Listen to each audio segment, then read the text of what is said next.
Hidup ini tidak ada yang tahu. Manusia hanya mampu berencana, namun Tuhanlah yang menentukan nasib seseorang. Sosok yang satu ini kelahiran desa Jemenang Prabu Muli pada tanggal 9 Maret tahun 1960. Bernama Dr. Dafri Agus Salim MA. Sebagai putra daerah Sumatera Selatan, menempuh proses pendidikan tingginya yang cukup panjang. Lulus dari BA in International Relations Universitas Gadjah Mada Indonesia tahun 1986. Kemudian di Ohio State University USA tahun 1991. Di Australian National University Canberra, Australia tahun 1995. Dan Doctor in Human Rights Indonesian Foreign Policy Universitas Gadjah Mada tahun 2015. Dan telah banyak melakukan penelitian, mengikuti seminar and conferences di dalam dan luar negeri, serta menulis buku. Saat ini Dafri Agus Salim menjabat sebagai Executive Director of Asian Studies Center Universitas Gadjah Mada, Yogyakarta, Indonesia, dan menjadi dosen di Visipol Universitas Gadjah Mada, Yogyakarta, Indonesia. Dr. Dafri Agus Salim MA dari desa menjelajahi dunia demi ilmu dan kemaslahatan bangsa, negara, dan dunia. Pemirsa, inilah Bukan Basa-Basi. Pemirsa, dalam kehidupan ini ada 3 yang tidak akan pernah ada taunya manusia akan proses ataupun akan ketentuan. 1 adalah rezeki, kedua adalah kematian, dan ketiga adalah jodoh. Ini adalah hak prerogatif dari Tuhan Yang Maha Kuasa. Namun di balik itu kita sebagai manusia ini tentunya tidak pernah bisa memilih bahwa kita mau dilahirkan dari ibu siapa dan kita akan nantinya nasib kita seperti apa. Nah, berkaitan dengan prolog ini, berkaitan dengan apa yang saya katakan ini adalah dengan narasumber yang satu ini yang akan menjadi teman dialog saya dalam acara Bukan Basa-Basi.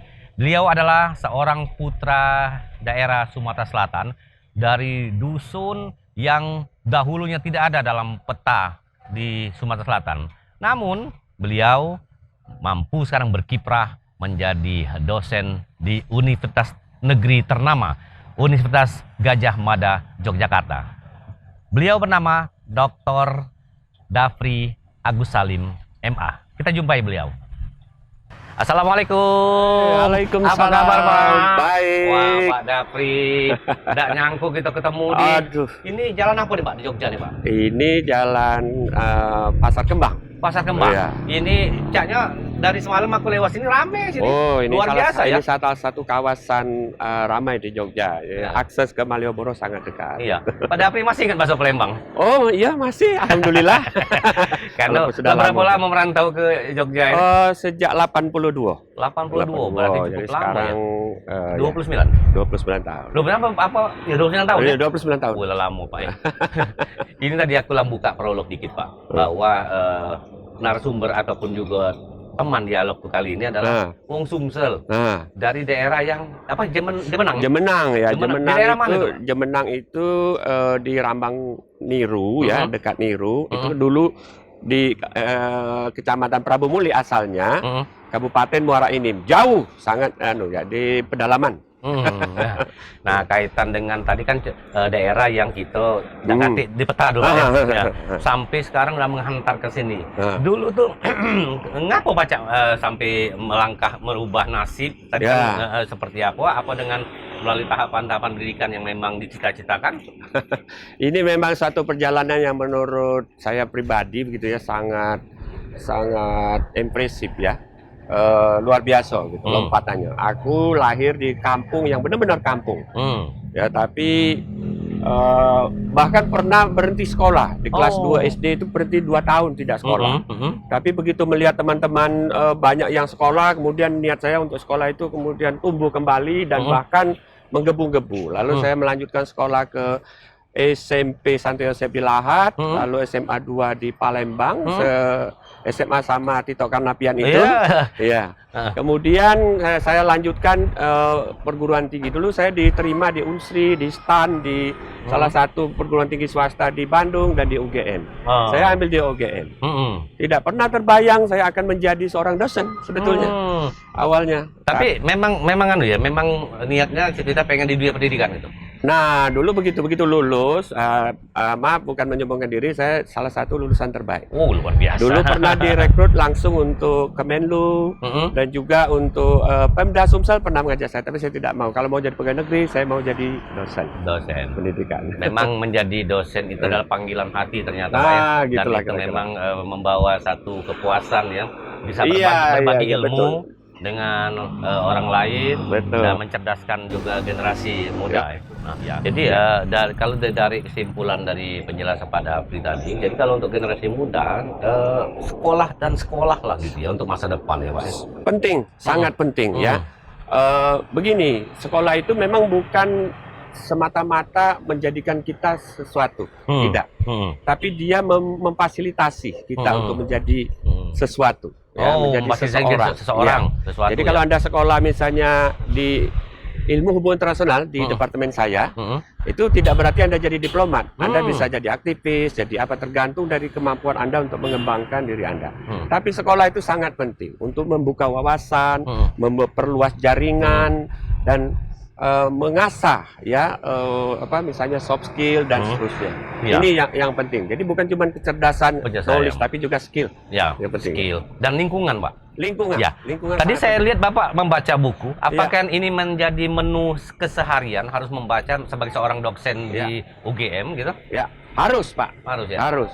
Dan ini salah satu buku yang saya tulis ya bersama teman dari Belanda, dari salah satu universitas terkenal di Belanda, dan kami luncurkan buku ini di Parlemen Eropa di Belgia, Brussels. Ya. Dan sekarang salah satu buku terlaris ini. Jadi setiap bulannya saya dapat. Ini apakah menjadi buku rujukan juga untuk mahasiswa? Iya, tetapi ini untuk kelas yang lebih tinggi saya kira ya. Terutama untuk S2, S3. Gitu ya. In English dalamnya? Iya, dalam Inggris. Bahasa Inggris semua ya? Iya, Inggris semua. Oke. Nah, jadi memang menjadi seorang pendidik ini salah satu ya. Ada beberapa buku yang lain. Banyak buku lain. Ada beberapa ya. Dan itu sudah dipergunakan juga untuk mahasiswa yang ada di UGM. Dan jadi rujukan. Nah, berarti kalau memang kita untuk apa yang dilakukan memang harus mengupgrade ya? Mengupgrade, selalu harus mengupgrade. Apalagi sekarang ya, mahasiswa itu kan dalam banyak hal bahkan mereka lebih cepat ya mengakses ilmu pengetahuan dibanding kita. Misalnya karena kemampuan mereka untuk menggunakan teknologi yang canggih sekarang ini. Jadi sebagai dosen harus mampu beradaptasi ya dengan keadaan. Beberapa hal misalnya kita harus akui dosen tanda kutip lebih tertinggal dari mahasiswa. Tidak apa-apa. Yang penting kita terbuka, kan ilmu itu sifatnya demokratis, jadi harus ada dialog. Tidak boleh kita mengklaim kebenaran sepihak, termasuk oleh dosen. Beda. Bagaimanapun juga buku itu kan jendela dunia, Pak. Betul. Jadi kalau orang membaca dan banyak membaca, insya Allah semakin banyak membuka dunia, semakin banyak menguasai dunia. Betul. Informasi itu nama Pak. Jadi kita ini berdialog ya. Jadi ada kemampuan kita untuk berdialog dalam konteks ilmiah. Nanti saya akan lebih jauh lagi, Pak. Karena ini kaitan dengan apa yang Bapak geluti di ASEAN kan gitu ya. Betul. Ya. Baik, pemirsa, kita akan break dulu. Kita akan kembali lagi dengan narasumber kita yang luar biasa, salah seorang putra daerah Sumatera Selatan yang kiprahnya di Universitas Gajah Mada yang luar biasa ini, Bapak Dafri Agus Salim, setelah yang berikut ini.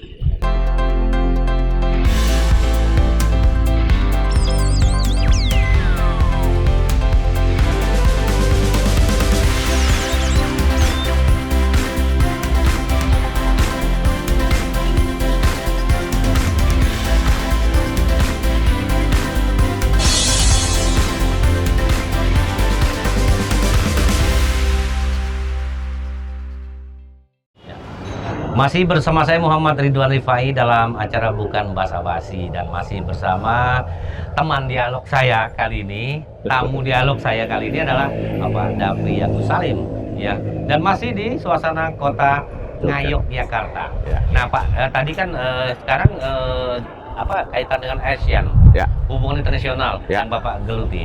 Sebagai direktur apa di sana? Saya adalah Direktur Eksekutif ASEAN Study Center Universitas Gadjah Mada. Ya. Nah itu apa yang dilakukan? Jadi itu pusat studi yang didirikan oleh UGM dan Kemenlu sekitar 10-15 tahun yang lalu. Kita fokus pada beberapa hal. Pertama penelitian gitu ya, atau kajian-kajian mengenai ASEAN. Kemudian mengadakan semacam training gitu ya, publikasi, dan ada banyak lagi seperti seminar ya. Ada banyak program ikonik dari kami. Salah satunya ada namanya AYIP, ASEAN Youth Initiative Program itu. Kemudian ada lagi Ambassador Lecture, dan kita punya namanya ECONAS, International Conference on ASEAN Studies. Itu keliling negara-negara ASEAN, bahkan ke beberapa negara di luar ASEAN seperti ke Beijing, Tokyo, Melbourne, dan beberapa kota lain di seluruh dunia. Nah, kaitan dengan ASEAN, Pak. Kalau dulu kita kan udah tahu kita macan Asia, Pak. Dalam artian kita disegani. Betul. Disegani dari tidak hanya di ASEAN, tapi bahkan di Asia, bahkan dunia pun juga. Waktu zaman pemerintahan yang terdahulu ya gitu ya. Ini menurut Pak Dafri, sekarang posisi Indonesia ini di ASEAN itu seperti apa, dan bagaimana hubungan antar negaranya yang tetap berada di posisi yang seperti apa? Sebetulnya hubungan kita dengan ASEAN itu tetap baik gitu ya, dan posisi Indonesia tetap sangat penting gitu ya. Cuman memang kalau dibandingkan mungkin di era-era sebelumnya, mungkin tidak terlihat ya di permukaan. Leadershipnya itu mungkin tidak kelihatan.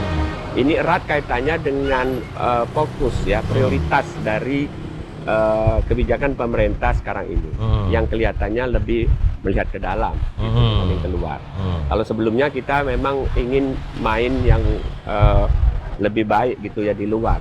Peranan di internasional ya. Peranan di dunia internasional. Bahkan di zaman SBY kita mengatakan kita ingin punya teman 1000 atau lebih gitu, tapi punya musuh 0 gitu ya, zero enemy, 1000 friends, dan seterusnya.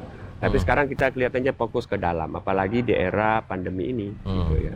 Tapi bahwa posisi Indonesia sangat penting, ya.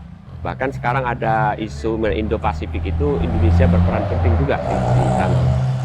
Nah, di Jogja sendiri, kira-kira minat dari mahasiswa untuk masuk atau memperdalam ilmu hubungan internasional yang Bapak seperti apa ya animonya? Sangat tinggi, ya sangat tinggi.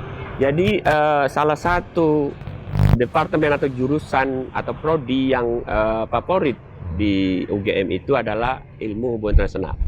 Ya, itu kelihatan dari tiap tahun ya, yang ingin masuk sana itu sangat besar dari seluruh Indonesia. Bahkan mahasiswa kami itu juga ada dari luar, dari Australia, bahkan dari Afrika ada, dari Jepang, dari Korea, dari mana-mana ada. Jadi itu salah satu departemen atau prodi yang sangat tinggi peminatnya. Bukan cuma dari Jogja, tapi di luar, dari luar. Nah, itu outputnya sudah sejauh mana, Pak? Outputnya cukup banyak gitu ya. Jadi kalau kita perhatikan lulusan HI itu tersebar di mana-mana. Mulai dari ada yang bekerja di Pemda, di NGO nasional maupun internasional, dan bahkan ada di Kemenlu ya banyak. Kemenlu, sekarang Menlu kita itu ada kakak kelas saya 1 tahun. Teman baik saya. Iya, yang sekarang ya. Iya, kalau dubesnya banyak sekali. Ada banyak sekali dubes yang berasal dari kita. Nah, kaitan dengan ini kan tetap kaitan dengan pendidikan. Seorang Dafri Agus Salim yang dari dusun tadi aku bilang, dulu terbayang nggak sekarang udah menghandle, membagi ilmunya dengan bahasa internasional dulu? Apakah itu menjadi alasan untuk sampai ke titik ini? Iya. Itu suatu hal yang memang bagi saya suatu boleh dikatakan karunia yang luar biasa dari Allah ya. Tadi saya ceritakan, saya dulu pernah sekolah berhenti gitu ya, zaman SD selama 2 tahun di desa itu, kemudian melanjutkan Tapi saya melihat teman saya itu begitu lulus ingin sekolah lebih lanjut dan itu memicu saya untuk kemudian melanjutkan sekolah. Bahasa Inggris? Ya, bahasa Inggris. Ya, ini dulu di Palembang ya tahu sendirilah susah kita untuk belajar bahasa Inggris ya. Dibilang sok dan seterusnya kan kalau belajar Inggris. Tapi saya kemudian ke sini beradaptasi dengan lingkungan, belajar dan kemudian saya apply beberapa beasiswa keluar dan alhamdulillah diterima di Amerika, di Australia, di beberapa negara. Itu karena bahasa Inggris salah satunya mengembangkan diri. Jadi kuncinya saya kira yaitu memang curiosity ya, ingin selalu tahu, ingin selalu maju, kerja keras dan seterusnya itu yang menyebabkan. Oke. Nah, tadi sudah kita kembali lagi kekaitan dengan posisi Indonesia berkaitan dengan ASEAN yang Bapak gelut dan pimpin di direkturnya ya. Progres sekarang dan ke depan seperti apa? Posisi ada apa tuh kebijakan kita? Saya kira Indonesia itu kalau kita lihat ya ke depan itu mestinya perannya akan semakin penting ya. Terutama dalam konteks kekinian ada rivalitas yang semakin mengeras antara Amerika dan Cina. Dan di Asia Tenggara ini Indonesia adalah salah satu negara yang terbesar ya. Bukan cuma dari sisi penduduk, luas wilayah, tetapi juga dari sisi ekonomi dan juga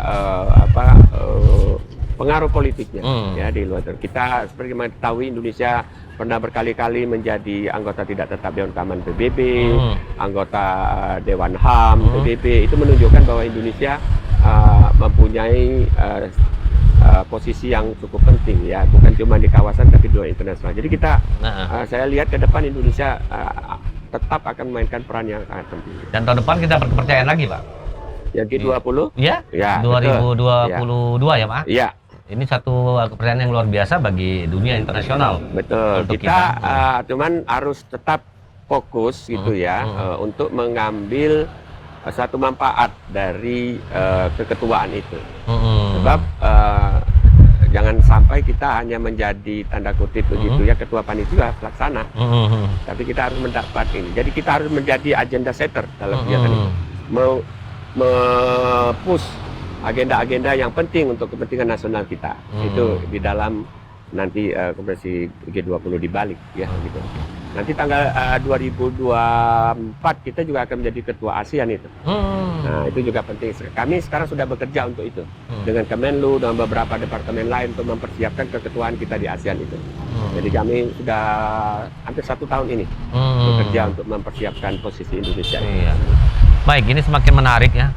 Ini kita ngobrolnya dengan suasana santai, tapi sangat-sangat padat informasi dan inspirasi.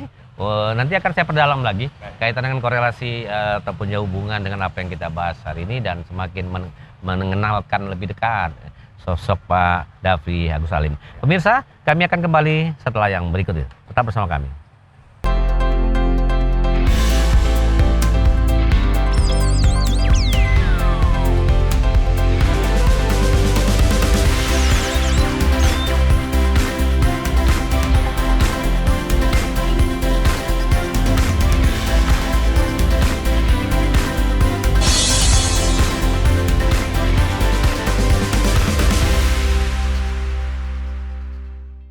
Kita lanjut lagi, Pak. Tadi saya berkaitan dengan HI ya.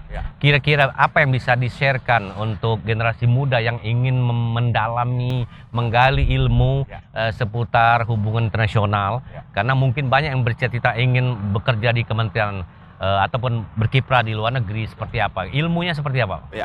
Baik, pertama saya sarankan bagi mereka yang ingin masuk hubungan internasional itu kenali diri sendiri dahulu ya, passionnya di mana.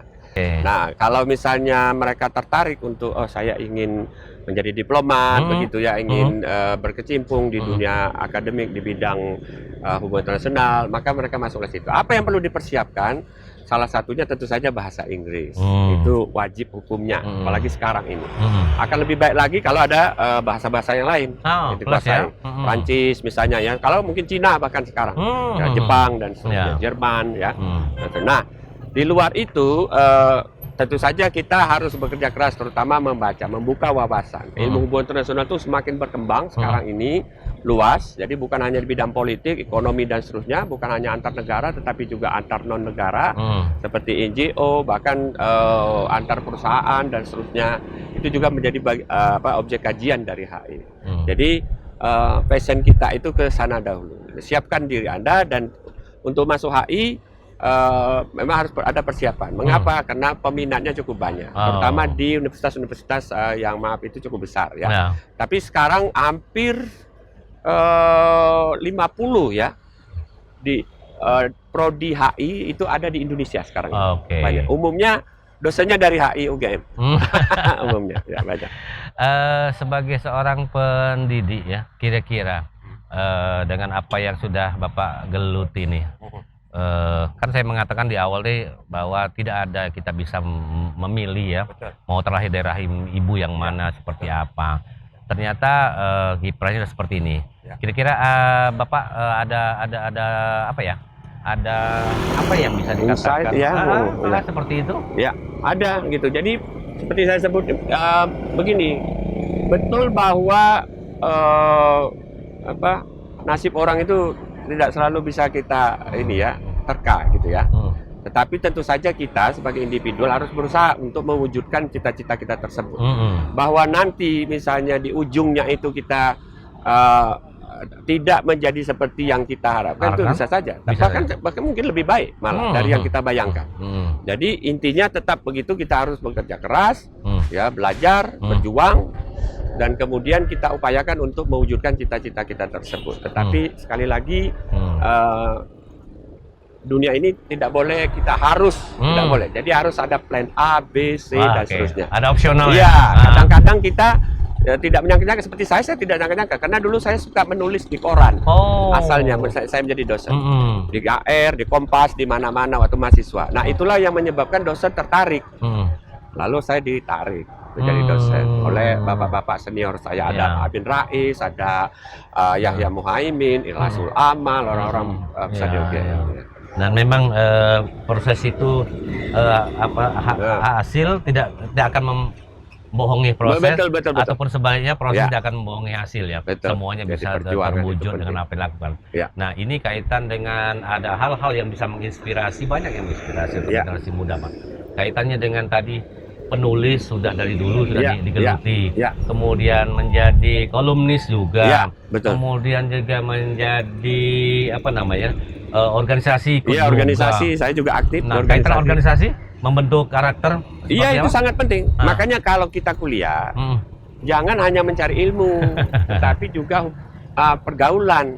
Bahasa sekarang itu networknya itu harus dikembangkan. Ya, jadi itu sangat penting karena teman-teman kita kuliah itu akan jadi orang semua itu.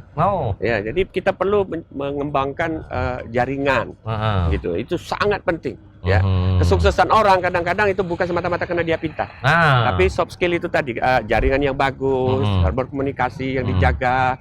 Saya sampai sekarang, Pak, bukan cuma di Australia, di mana-mana saya punya bapak angkat, punya saudara angkat. Kalau saya ke sana mereka melayani dengan baik. Iya, padahal itu kan mereka sangat individualis. Tapi karena hubungan itu saya jaga ya dengan cara saya, itu kemudian hubungan kami menjadi lebih baik. Nah, itu juga saya kira penting bagi adik-adik ya, atau anak-anak kita sekarang ini untuk jadi bukan cuma mengembangkan ilmu pengetahuan, tapi cobalah Anda mengembangkan soft skill itu, masuk komunikasi, jaringan dan sebagainya. Dan itu juga menjadi salah satu kiat bagaimana kita eksis di perantauan. Sangat penting, ya, sangat penting. Karena kan perantauan, betul, nggak ada tempat kita untuk seperti kalau itu sendiri. Saudara kita ini kan teman-teman di sini. Nah, kalau kita sudah berhubungan baik, apa jadinya? Nggak apa jadinya ya. Mungkin Bapak ingat dengan petua-petua orang tua dulu, ada yang diingat mungkin? Katanya begini dulu ya, cobalah buktikan bahwa air itu bisa mengalir di tanah yang kering. Buktikan itu, air mengalir tanah kering. Iya, itu ini karena kami dari kampung, gitu ya.